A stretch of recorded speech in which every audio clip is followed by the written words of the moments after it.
So our first presenter is Steve Bittinger, who always has something very interesting to say about his outdoor and indoor G-scale layout. And Steve Sherrill's backing him up this evening. If we could switch to Mr. Bittinger, that would be great.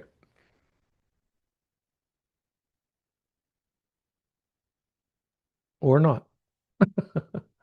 Oh, Steve on there? There he is. Hey, welcome back to West Virginia Workshop. Got my buddy Steve Sherrill back there behind the camera producing the show here tonight. We got a mixed bag of subjects for you tonight. How's that? Some G-scale, some every scale, and some in between. So Greg Cassidy, I guess, will lead the order because I sent my slides to him and only he knows the order. So he can start with whatever he wants to put first.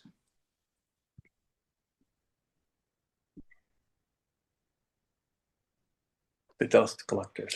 Okay, so last time I was on, I told you I was out doing Steve Goes Shopping looking for inexpensive products. If you all remember, these lovely orange funnels here that I paid 99 cents for 4 of these, right? That was those. On the dust collector, next item I needed, cap off of a spray can right there. I needed this, which is part of a clothes hanger. Also, this is the clothes hanger parts when you chop them up out of this clothes hanger right here. And also 2 different kinds of soda straws. That's all the stuff you need, and a little bit of PVC to build the dust collectors. And I needed 2 of these from the side of my Ralston Purina factory. The first photo that Greg has up there, you can see them assembled. The total all-in cost, I would say, for these is somewhere in the neighborhood of $6 to make 2 of those. And I still have 2 more funnels left. So I'll take 50 cents out of the equation when I make the next product. Anyway, if Greg shows you the next slide.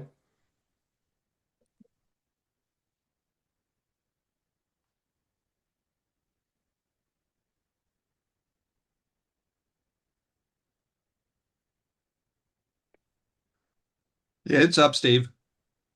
Okay, I can't see. You had, tell me when you put it up and I'll know. Okay. What do you have up? Because I can't see it. I got the one with the dust collector painted.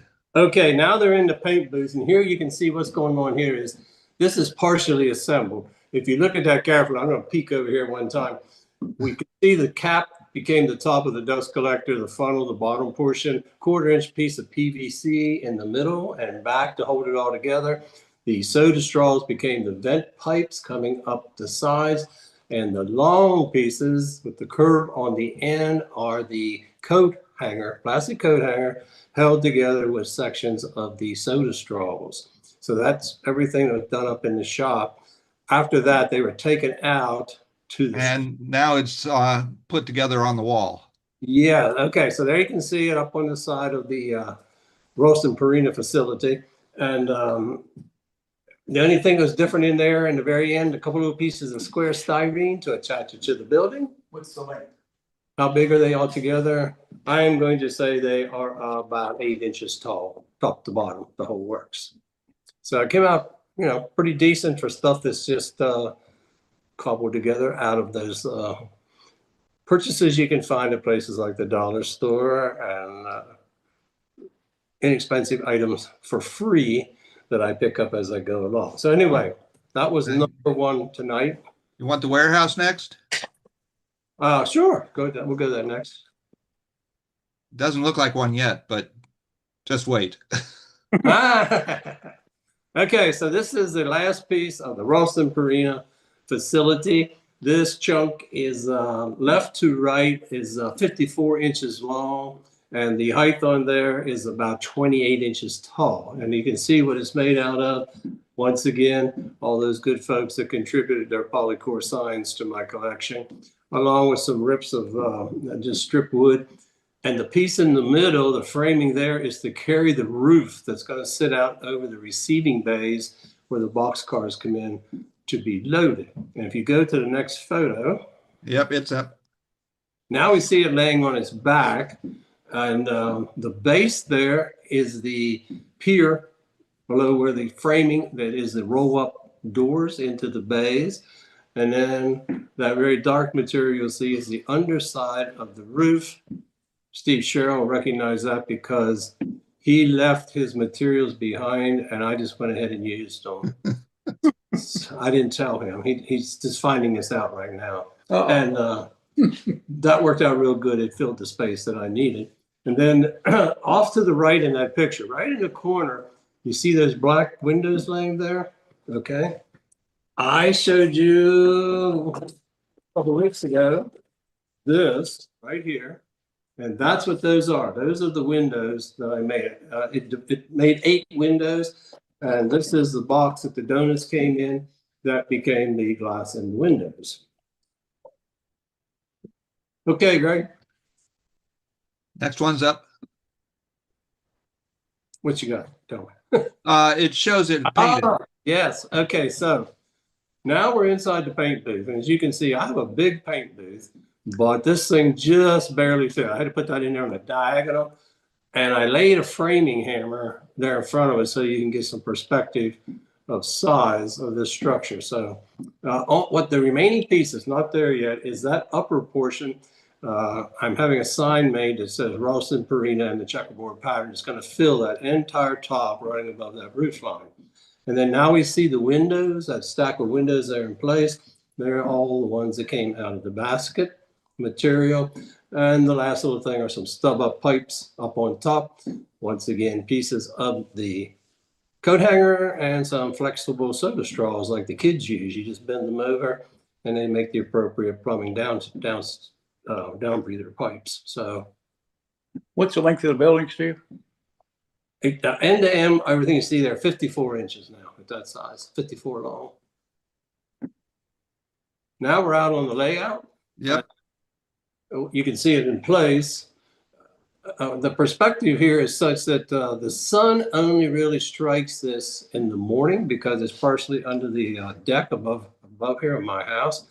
So I have to take this photo with those long shadows. Otherwise, I'd be standing with the camera facing directly into the sun, which doesn't make a very good photo. Today it rained all day and it was cloudy, so I could have probably taken a photo and not had that issue. But from a modeling perspective, what you're looking at there, front to back, I only have 26 inches to work with for my bench work.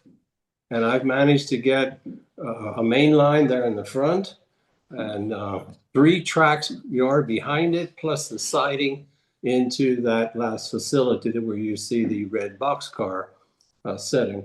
So it's 100% use of space. You have to just kind of be clever in G scale when you're working stuff in a limited space. I think that's the last shot that we have. That's it, Steve. Okay, so I'm gonna be quick tonight. Next item up, everybody, I think everybody probably has a paint spray booth at one time in their life. And I have here mine with Steve Sherrill has one, I think almost like this. We made them out of Lazy Susans, like you put a cake on. This is the top surface on mine. And if you look at that, you'll see that this recently I was painting an engine, that's why it's blue. But to keep this clean so I have a fresh one every time, this I just slide off at the end of a paint session, because that's what it is underneath, right? And my liners for this cost absolutely nothing. These are from the Dollar General store. I just save these bags. I slide them on there like that. And I'm all set up and ready with a fresh surface for painting again, so I don't contaminate anything along the way. Needless to say, I bet everybody has an endless supply of these bags that you bring home from the store. So no need to buy any type of other type of liner. Just save your bags, put them in your paint booth, and I can throw the blue one away. Do you want this one, Steve? Well. And these things, amazingly, when you paint them, they get almost rock hard on the surface. So just a little tip We're in your paint spray booth. And tonight, the real meat of the program tonight. What's So, what's the size of your paint booth, Steve? it's 4 feet wide, a little over 4, 3.5 feet deep, and 6 feet tall. That's a big fan behind it, sucks all the fumes out of here. So this next part of the program is for all of you with layouts and have issues with your ballast, right? So I have had all kinds of issues with my ballast, outdoors particularly because of the weather, wanting to move away. So I would say to this that all fellow model railroaders, I have gone out and I have now experimented with a new product. Right here it is. This is Steve's Formula 44 liquid ballast cement. Soon to be developed on the market, maybe. It's in experimental stages right now. If this works, I will gladly give everybody the secret formula. I have found the #1 nuisance outside is ballast getting into switch points.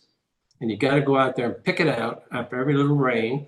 It gets up in the guardrails. It gets everywhere you don't want it. Even indoors, some of it can get loose and just shows up catching on the flanges of your wheels of your cars, and you end up with a derailment. Also, Steve's Formula 44 is good for on gravel walkways. If you have a path or a walkway on your layout, you're going to be able to put this on there. It's going to secure it. Maybe you have a driveway into a house or structure. Once more, you're going to be able to use my secret formula. Question: what do you do to put it on? You will need one of these, what I call a heavy duty spray bottle. It's got a bigger tip than most. This you're going to fill with the solution and water and a little bit of Dawn detergent as their surfactant to make it work. Outdoors, you mist or pre-wet your gravel because the ballast outside. This stuff right here. And I would show you that this is how it comes from the quarry. And if I pour some out, you can hopefully on camera, I'm getting a cloud. And that literally is why it's called stone dust, because at the quarry, that's everything that went down through the screens. And this stuff is a 1/4 inch minus, perfect for G scale, can be used in O as well. It's not bad for O scale. So when that is on your track bed in O or G scale, it's going to be fairly thick. It's going to be built up at a fairly good thickness. If you're using the formula that I've developed, it's pretty hard to soak it all the way down through and get it hard. So the first thing you want to do, you just take a garden hose and you just mist everything light. Just mist it until it looks damp. And then you just let it sit for a bit. Let the water perk down through it. Go back, you mix up the formula you put in here, and then you're simply going to take your handy dandy brush that everybody has, work your ballast out, literally work it out. And I'm going to show you something here. If you look in here now, I don't know if you can see it or not, all the dust has come to the top and all the big stone has gone to the bottom. That's what happens when you brush it. That's exactly, it acts like a physical separator. If I do this, look at that. Now all the big stones are on top. The dust disappeared. So that's why when you're brushing into your material, here, that's what we want. We want to get rid of that dust that's on top. So all said and done, come back with this, set this to a mist, and it works great. Soak it thoroughly. You're going to soak it thoroughly with the Steve's Formula 44 ballast cement until you start to see it rise to the top. It's going to have a little foamy look. That's the detergent that you put in there rising to the surface. Now you know you saturated the whole thing.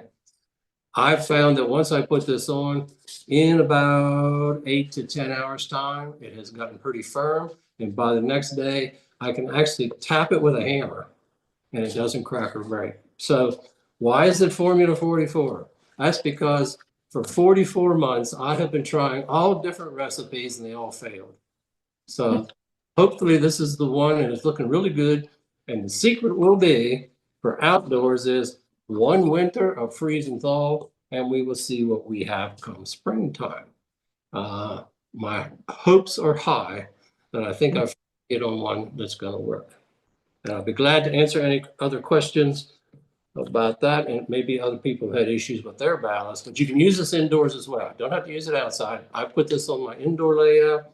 I know some people use mixtures of white glue and so forth, and that works as well. So, Steve, is the detergent in the spray or is it in the mix? when you make your mix, you put it in the mix. Okay. Yeah, you're going to use the detergent in there. When you spray with these things, first thing you have to do, you have to put water, 1/4 of the bottle full of water before you add anything. Otherwise, the tube inside sucks it up and it gets hung up on you. All of a sudden, you're getting blobs coming out. So if you put your water in, you put in the glue material, put your little detergent in there, it comes in your mix, shake it good, shake it, and you're ready to go. And you can cut back on the nozzle if you want to fine spray. I say a medium spray works the best. It's something you can stand back, I don't know, two feet or so and apply. You don't get right down on top. You kind of just let it drift down over top of that. Questions, or maybe no questions?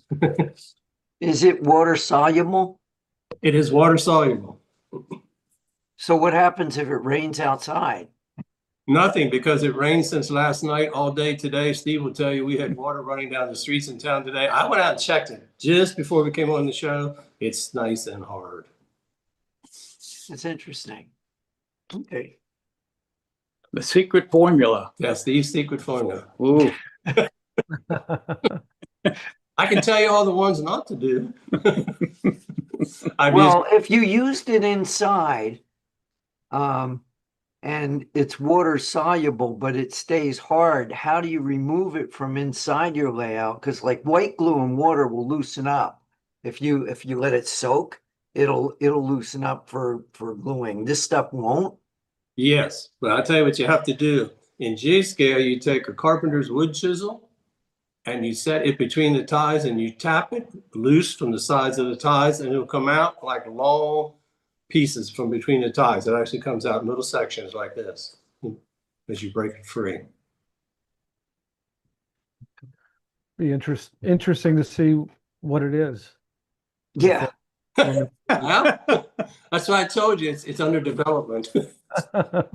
Has the best promises. So I used polymeric sand in the past. If you're not familiar with that, that's what's used with pavers to put them down. Polymers never really set up. They get kind of a gel consistency type of thing. They're very flexible.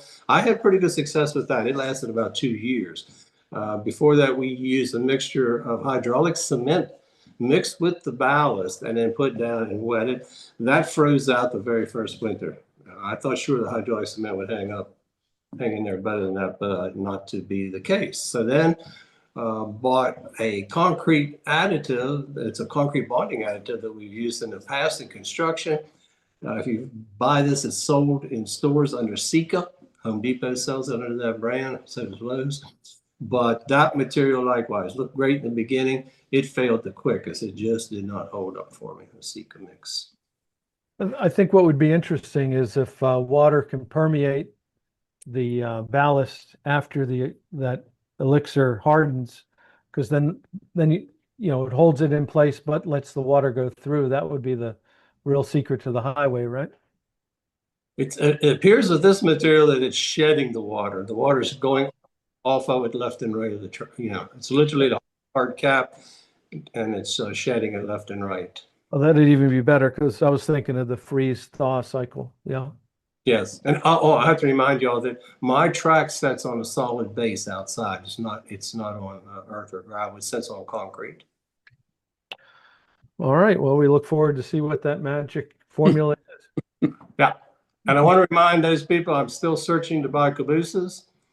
We got zoning approval, and we're ready to start construction. And I've been somewhat frustrated in finding the adequate ones. So once again, I repeat, looking to purchase 5 railroad cabooses, hopefully not too far away from our location here in West Virginia. And if you get something or even a possibility, send me a contact information. I'll take it from there. And for our new viewers, those are real railroad cabooses. Yeah. You'll get a bunch of calls on G-scale cabooses. Yeah, this is a great site. We have 7 acres at the intersection of the CSX tracks from Harpers Ferry to Winchester. And along the Norfolk Southern, we have 550 feet right against their right of way. The tracks leading from Hagerstown, Maryland to Roanoke. And we have about 21 trains a day passing this location. All right. Well, thank you, Steve and Steve.